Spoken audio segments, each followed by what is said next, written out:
Oy, mga mangingisdang in-check mga kapatid, no, napalayas daw ng BIFAR, no? Sabi rito, nagsitakbuhan, China binuli ng BIFAR, walang nagawa, umalis.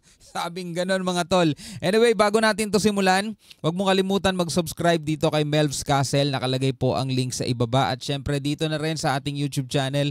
Kung trip mo yung mga ganitong klaseng reaction video, commentary na may kinalaman sa ating soberanya. Alright, so wag na natin patagalin pa. Panoorin na natin to mga tol. Chinese fisherman na nangingisda sa Bao de Masinloc, pinalayas daw ng BIFAR. Itinaboy at pinalis daw sila habang nangingisda. Totoo kaya to mga tol, no? Tignan natin, alamin natin. Napubliko yan ng Chinese state media sa isang interview sa Chinese fisherman. Nayayabangan daw ang mga Chinese sa BIFAR. Nito lang kasing nakaraang linggo, diba? Pumalag ang BIFAR sa tangkang pagharang sa kanila. Kung totoo man to, no? Palit nyo na lang kaya yung BIFAR sa Coast Guard. Diba? Palit nyo na lang kaya yung BIFAR sa Coast Guard. Well, anyway mga tol, syempre China nagsasalita. Lahat naman ng ginagawa natin para sa kanila pambubulas eh. Samantalang sila naman talaga mismo ang gumagawa ng mga bagay na ganun eh.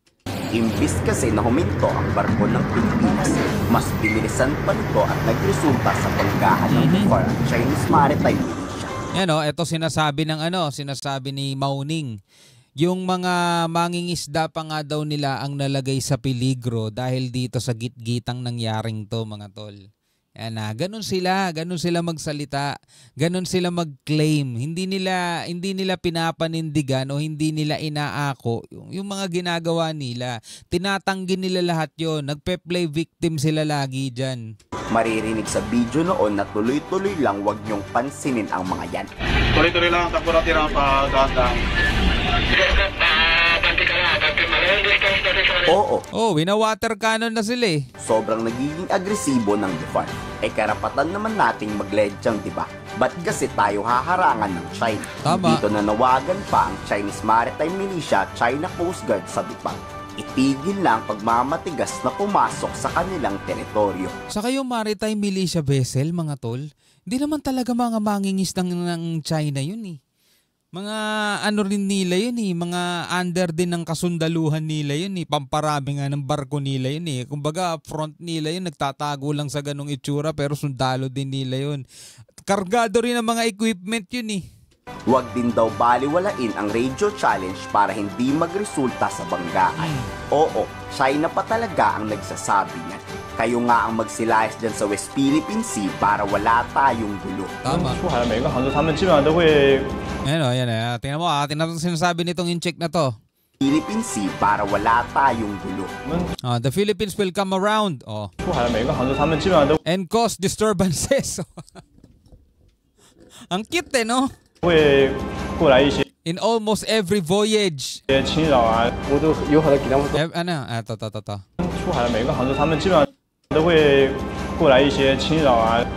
Every time we communicate with them, o every time daw na tayo nire-radio nila, in a polite way, with restraint, mababait sila mga tol eh, di ba? Mababait sila eh. But they turn a deaf ear to us, mga tol.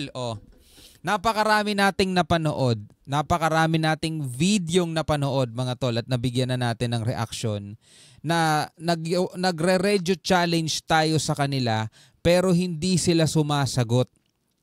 Hindi sila kumikibo. Basta dadaan sila, manghaharang sila, mangle-laser sila, hindi sila kumikibo mga tol. Tapos ito, tingin mo sinasabi nito ni Buhong Xiaolong.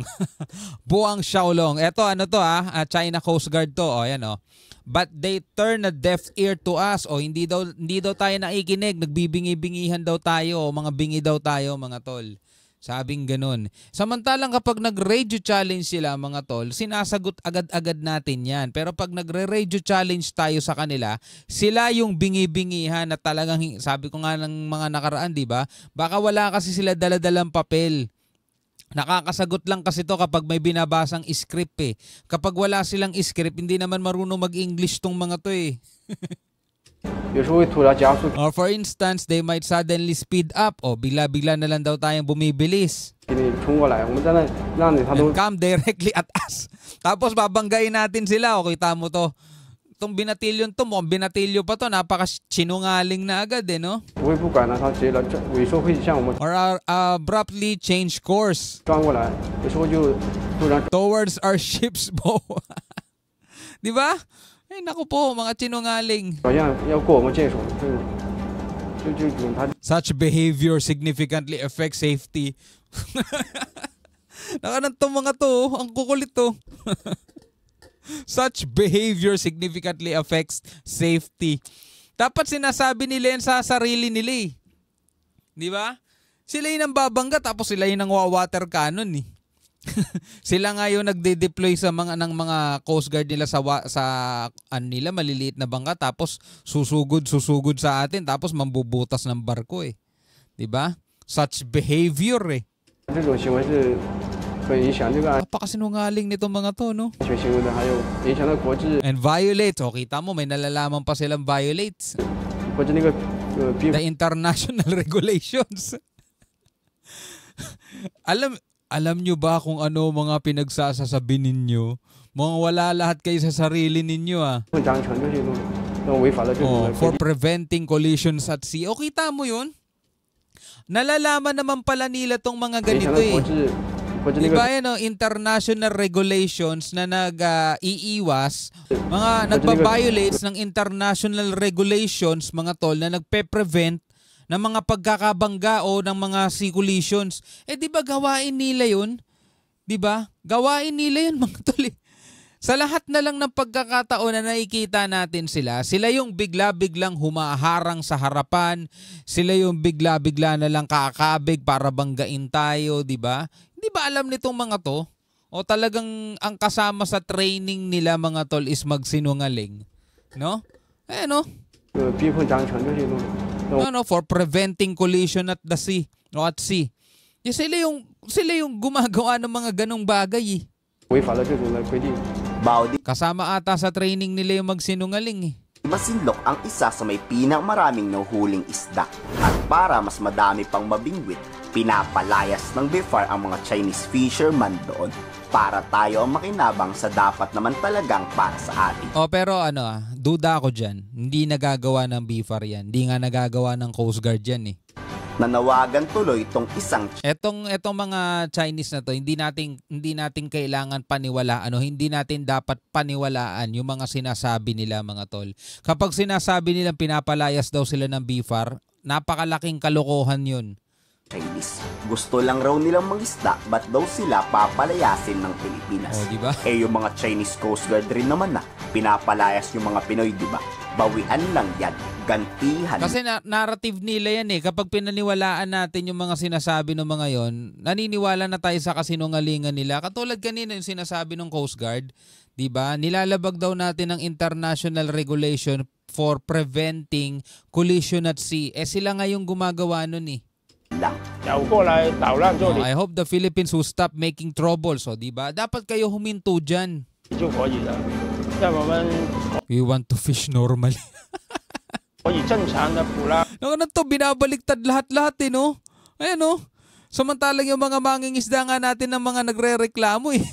Ano, we want to fish normally lang yan to mga to, nagagaslight eh, oh. And have a better life. Wow, paawa effect. Siguro napapanood nila yung mga ini-interview yung mangingisdang Pinoy, no? Tas ngayon ginagaya nila. Nagde-deploy ang Pilipinas ng speedboat para palayasin ang mga Chinese. Sa takot daw nila na baka mapahamak pa ang mga Chinese, umaalis na daw sila ng kusa pag nandyan na yung mga speedboat na nagpapalayas sa kanila. Mga sinungaling talaga putik. 肯定影响我们啦。 Indefinitely affects our daily life. Baliktad na mundo mga tol, oh. Sila na nagsasabi niya, no? 'Di ba? Eh samantalang yan ngayong mga sinasabi ng mga mangingisdang Pilipino eh, 'di ba? Nababawasan na daw yung kita, yung huli nila. 'Di ba? Apektado na yung kanilang mga huli dahil sa pananakot at pagpapalayas ng mga China Coast Guard, mga tol. Meron pa nga isang beses, 'di ba, nangunguha lang ng seashells doon sa Bao de Masinloc, binaba nila tas ipinapabalik nila yung mga seashells na nahuli. Eh pang ulam lang sana yon sa isang araw. Their vessels show up and it affects us, di ba? Ang sarap sanang paniwalaan mga tol eh. Gusto ko sanang maniwala eh na ginagawa nga talaga ng Coast Guard natin yan eh. Kaso sa napapanood nating mga report mga tol, lang nagagawa yung Coast Guard natin eh. Kawawa nga yung mga mangingisdang Pilipino natin eh. Sometimes when their speedboats came back, it makes our own boat trips unsafe. Samantalang napakarami yung Coast Guard na bantay sarado kayo. Antong mga to sa pakasinungaling, you know? Humihina daw ang huli ng mga Chinese fisherman. Nakakatawa na lang talaga, sa totoo lang, nakakatawa na lang. Bakit? Gumagamit raw kasi ang mga Pilipino ng lasso. Mas marami ang huli kaysa sa kanila. Naku po. Illegal raw ang gawain ng mga Pilipino. Naku Kaya po. daw wala ng madaming mahuling isda ang mga Chinese. 菲律宾人吗？是菲律宾赢了吗？你们怎么看到他们？这放毒什么毒的，我都不知道。这放毒有， Napakasinungaling nito mga to, grabe. 我们那个鱼死了，浮上来了，我们看见那个。 Kung totoo man ang pinagsasabi ng mga Chinese na ito, aba tama lang yan sa inyo. Kawawa ang mga Pilipinong pangisda pag kayo ang nagpapalaya sa... Sana nga totoo eh, no? Sana nga totoo mga tol eh.